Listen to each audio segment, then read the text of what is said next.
Let's talk about people waiting for procedures. 668,000, that number of people on the waiting list, because some have multiple procedures. But that's a shocking statistic, isn't it?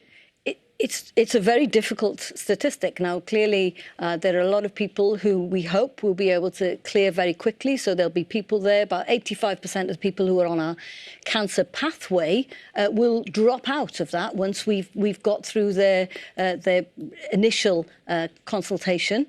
So there are a lot of people who we hope will drop out very quickly. But a lot of people would say it was obvious this would happen. Once hospitals went into COVID mode and started abandoning elective procedures, operations, all those other things, this was obvious this was going to happen, wasn't it? I mean, have you just been effectively heading for this iceberg and unable to steer away from it the last 18 months, effectively? Well, it's been difficult for all nations across the United Kingdom. You've seen those waiting lists rise everywhere else, and clearly we're in a situation where we have to understand that infection prevention within our hospitals is also really important.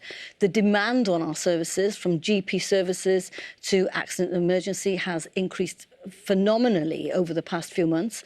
And so we're in a situation where we need to address the whole system in order to get the flow through the hospitals. It does have a feeling, though, almost of a sort of downward spiral. You've got 17,000 nurse vacancies.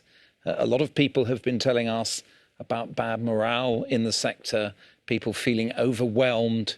How are you going to turn it around?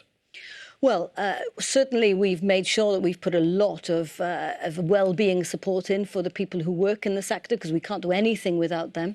It's not stopping the vacancies just going up and up, though, is it? No. So what we're doing is we're trying to do things differently. We're making sure we invest in technology. We've announced an extra 53 million today for new CT scans and other imaging equipment to speed up the process. We're trying to make sure we embed the good, innovative work that's happened. For example, the technology, the distance consultations that have been happening, we're embedding that in Wales rather than running away from it. So we are trying to take the positive things from the pandemic. Some people going beyond 12 hours without being seen in A&E. Doesn't that suggest it's going to get worse before it gets better? Well, on average, people are triaged in A&E in Wales in about 30 minutes.